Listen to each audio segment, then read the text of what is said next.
नमस्कार दोस्तों, आज हमारा टॉपिक है मत्स्येंद्र आसना। इसको कैसे करते हैं और इसके क्या लाभ हैं उसके बारे में जानेंगे।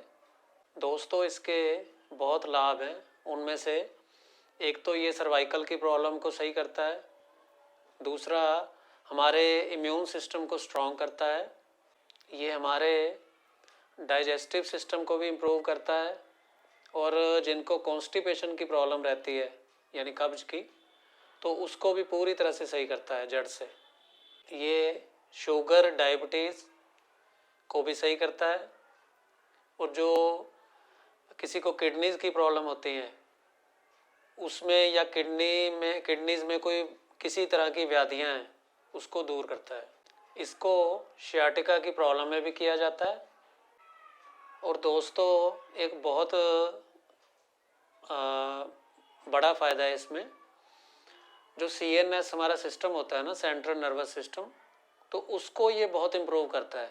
जैसे CNS सिस्टम आपको पता होगा, जैसे एग्जांपल देता हूँ आपको कि हमने एक बोला, इधर से बोला हमने और एक ऐसे किया, फिर 2, 3, 4, 5, इतनी स्पीड से ये हम साथ साथ में कैसे कनेक्शन हो रहा है, ये हमारा सेंट्रल नर्वस सिस्टम है, जो हमारी स्पाइनल कॉर्ड से होते हुए सभी जगह काम करता है बॉडी में। ठीक है, तो इसलिए जब हम इस आसन को करते हैं, मत्स्येंद्र आसन को, तो इसमें स्पाइनल जो हमारा कॉर्ड है वो बिल्कुल फ्लेक्सिबल हो जाती है। फ्लेक्सिबल होने से क्या होता है, वहाँ ब्लड सर्कुलेट होगा, वहाँ ब्लड ऑक्सीजन लेके पहुँचेगा, न्यूट्रिशन लेके पहुँचेगा, और वो डे बाय डे बहुत इम्प्रूव हो जाता है, और हमारा ब्रेन भी बहुत एक तरह से शार्प हो जाता है इससे।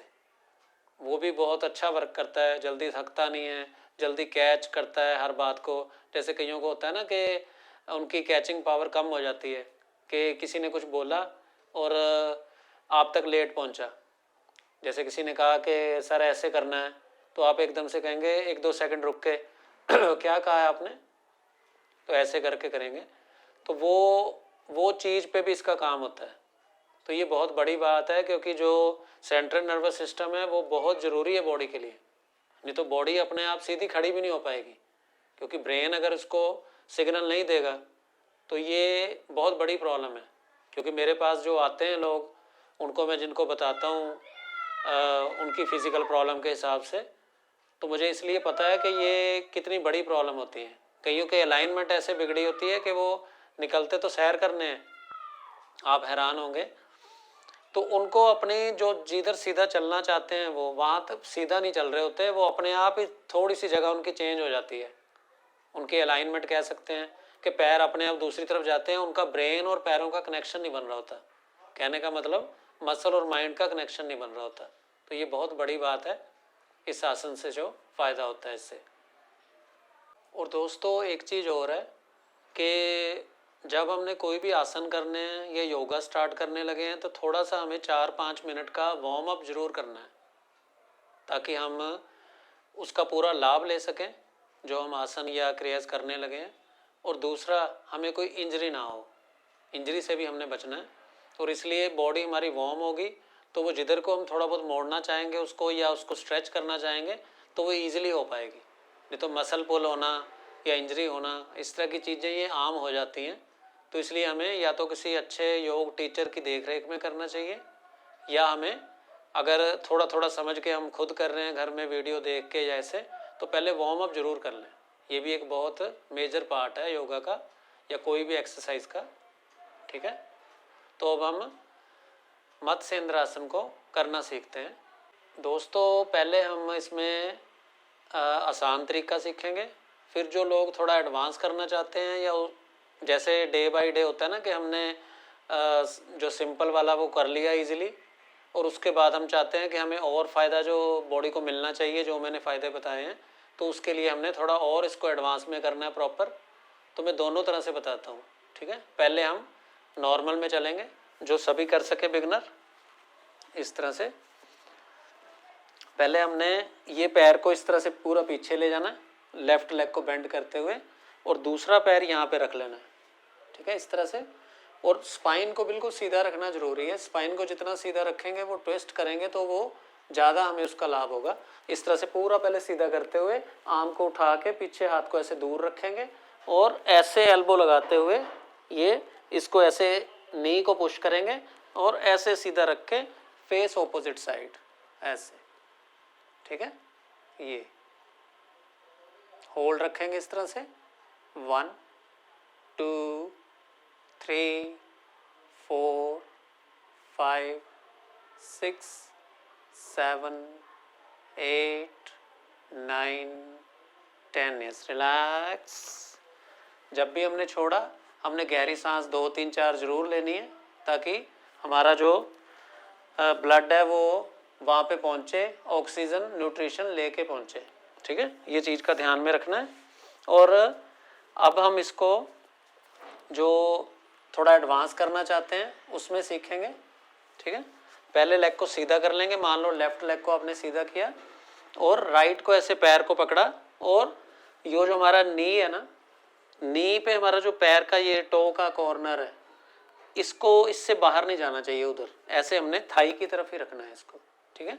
ऐसे रख के उसके बाद हमने हाथ को ऐसे पीछे कर लेना। सेम प्रोसीजर रहेगा कि हमने आर्म को अप किया, स्पाइन को सीधा किया और ये ऐसे लगाया एल्बो को, चाहे यहाँ से भी पकड़ सकते हैं अगर आप पहुँच पाओ तो, ये, और फेस ऑपोजिट साइड ऐसे 1 2 3 4 5। Yes, relax. Deep inhale, long exhale.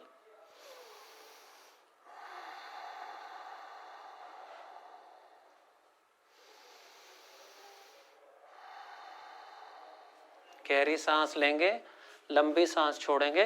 Deep inhale, long exhale, ये बहुत ज़रूरी है, ठीक है।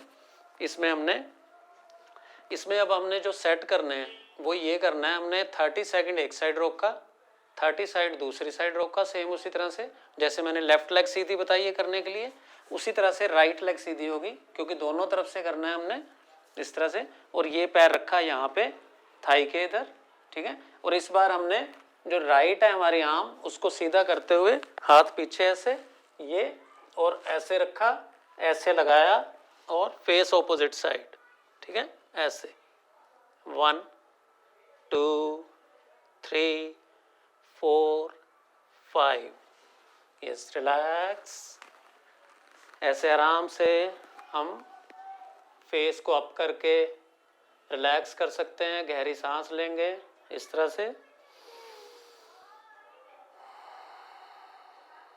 थ्रू नोस्ट्रिल्स, नाक से लेंगे, नाक से छोड़ेंगे।